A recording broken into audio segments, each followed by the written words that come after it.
In this episode, we are going to talk about one of the most popular of categories when it comes to forgotten toys.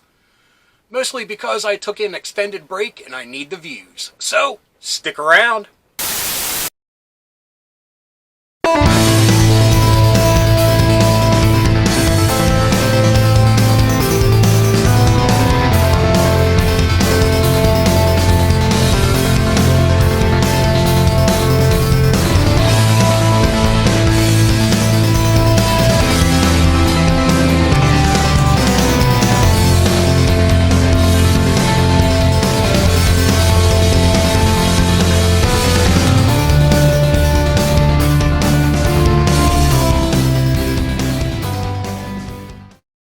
Hello, fellow dorks and dorkettes, and welcome to Nostalgia Syndrome. My name is Rob, and in this episode, we will be talking about more forgotten 80s fantasy toys. This is the third time we've talked about fantasy toys, and it is by far one of the most popular of categories that we talk about when discussing forgotten toys. And yeah, fantasy toys were awesome in the 80s. And it's kind of weird because with the popularity of Masters of the Universe kind of catapulting fantasy toys forward, that momentum quickly died out in the 90s. And yeah, there weren't as many cool ones as there was during the 80s. So anyway, that's just a here nor there. So one of the comments I get a lot, though, about some of the toys that we talk about on these lists are that could be found at the dollar store. That's a very true statement. But in my eyes, it doesn't matter if a toy cost $1, $5, $10. Somebody had fun playing with it. I mean, these are toys. It doesn't matter how much they cost. It only matters how much fun they brought to somebody. So, throw that idea out the window because dollar store or not, some of these are pretty darn cool. So, with that being said, let's get to number one. Our first forgotten 80s fantasy toy is from a very popular name. And I don't mean it's a popular toy. No, I mean the name itself was pretty darn popular because a lot of fantasy toy lines went by the exact same name, but were made by different toy companies and were vastly different toys themselves. This is the Galaxy Warriors, and yeah, there's a very popular toy line called Galaxy Warriors, but this isn't it. These were actually made by Small World Importing Company, and they were released in 1987. Now, these 3 3/4 inch die-cast figures are pretty cool. There were 10 in total, between two waves. The first wave had 6 figures, the second and final wave had 4. And the packaging for each of these waves was vastly different. Now, for a die-cast toy, these things only sold for $2 a piece, and some of them look pretty darn awesome. Now, the names of the characters kind of don't make sense. I mean, this dude's name is Demon Man, but he just looks like a knight. So, I don't know what the backstory is there, or if they were just trying to, trump him up a little bit to make him sound a lot cooler than just basic knight. But, yeah, I don't get it. You also had this dude named Lava Monster that doesn't have any lava characteristics at all. Not even any fire characteristics. I mean, he's forest green. He looks like he should be running around in the woods, not hanging out at volcanoes, but that could just be me. Anyway, I think these are pretty cool. I don't have any memory of their existence, but I have a soft spot for die-cast action figures, just for the simple reason that I never had any as a kid. So, these get an extra point or two because of being die-cast, and another extra point or two for being 3 3/4. So they could always pal around with your Star Wars figures, your G.I. Joe figures, what have you.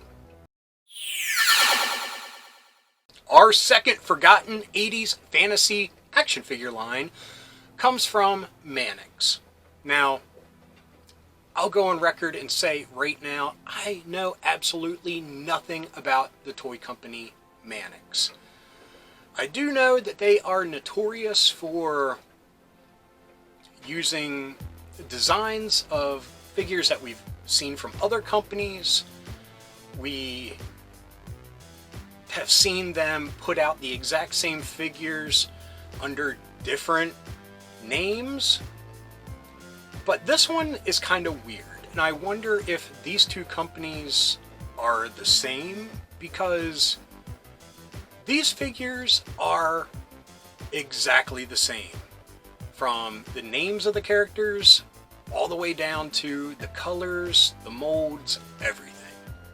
These are the Galaxy Heroes, and they are an exact replica of the Galaxy Warriors toy line released by Sun Gold. Now, the Galaxy Warriors from Sun Gold was a more popular offshoot of the Masters of the Universe style toy. I mean, so popular in fact that people are now re-releasing some of the characters. And like I said, the Mannix versions to the Sun Gold versions are exactly the same. Now, I'm only adding it to the list because the whole thing just really confounds me. At first, I was like, why would I talk about the same thing from a different company? Because we've talked about the Galaxy Warriors in past episodes. But, like I said, it confuses me, it confounds me. I have no idea where the connection is between Mannix and Sun Gold. Or is it just a corporate thievery? I don't know. Maybe it's international and domestic companies. I don't know. So we'll just leave it at that. And yeah, these definitely weren't as cool as the Sun Gold versions because it didn't have the awesome package artwork like the Sun Gold ones did. So we're just going to leave it at that and get to number 3.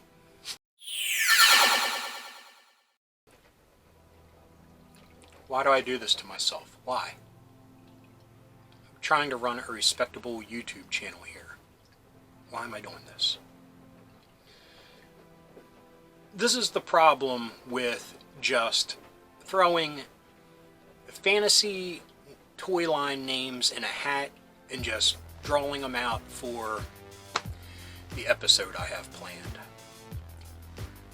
These are the Muscle Warriors, released by an unknown toy company in 1987. And surprise, they're exactly like the Galaxy Heroes that we just talked about, which are in turn just like the Galaxy Warrior figures from Sun Gold that we've also talked about in the past. But how does this happen? Like I said, I'm trying to run a respectable channel here, and yeah, my randomness has bit me in the butt. So let's just get to number 4. Thank you, God. We finally have something different for number 4. And that is Goddess of the Ultra Cosmos, released in 1985 by Aglo. Now, these are directly inspired by the She-Ra figures that came out around the same time. These are, I don't know if you want to say fashion action figures or just action figures, because I mean, they're pretty typical other than having, rooted hair. And, definitely skewed to the girl side of the toy universe, which there's nothing wrong with that if you wanted to add these ladies to your Masters of the Universe collection. There were 6 goddesses in total, and each of them featured a different element, rock, whatever, to their name. We have the goddess of Bornite, the goddess of Gradonite, the goddess of Microlight, the goddess of She-Light, the goddess of sodalite, and the goddess of stibnite? Stibnite? Are these even real elements? I don't know. I'll have to check. We'll throw it up in the editing process. Anyway, like I said, these are pretty heavily inspired by, the Princess of Power figures. And, I mean, they all had rooted hair and different cloth accessories and different armor, weapons, helmets, cool stuff like that. So, like I said, even though you would categorize these as a girl's toy, there ain't no shame in wanting to collect these with your Masters of the Universe. I mean, even Orko has to be hanging out with the ladies every once in a while. So, add these ladies to your mix and leave She-Ra and her friends alone. Number 5 is a little bit of an oddity because this figure actually came from a different toy line, but this version was a mail-in special that you got from a computer technology company. This is the Hercules Clone Smasher figure. Now, the Hercules figure originally was part of the Lost World of Warlord figures released by Remco. Now, this is pretty much the exact same figure, but was released 4 years later in 1986.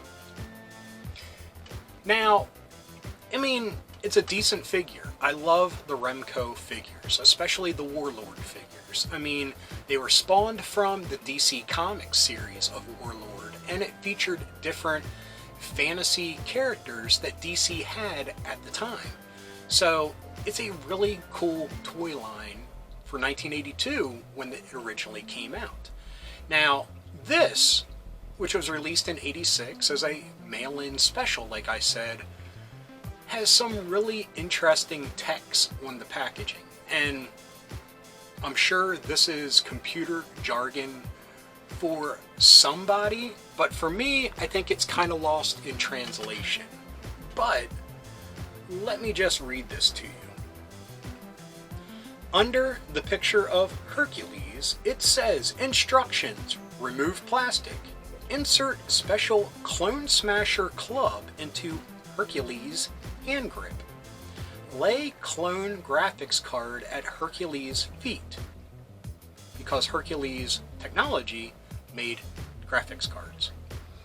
Manually raise arm, firmly push down arm downward until club strikes clone.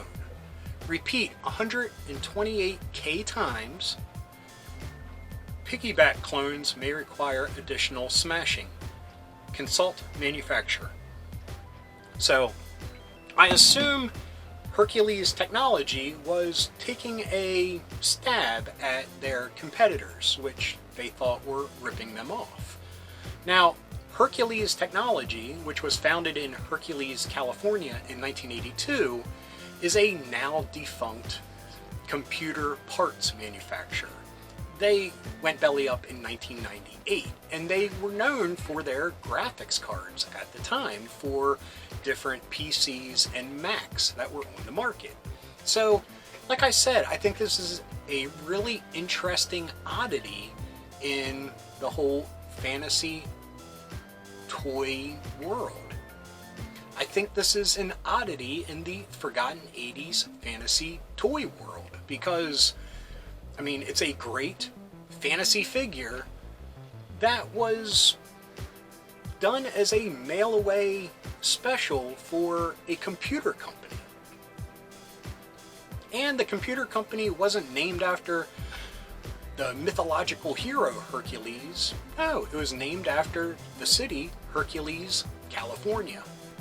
So, I think it's kind of neat. It's a cool little collectible. It goes for a lot of money on card because if it didn't have the card, it would look just like any normal Hercules figure from the Warlord line.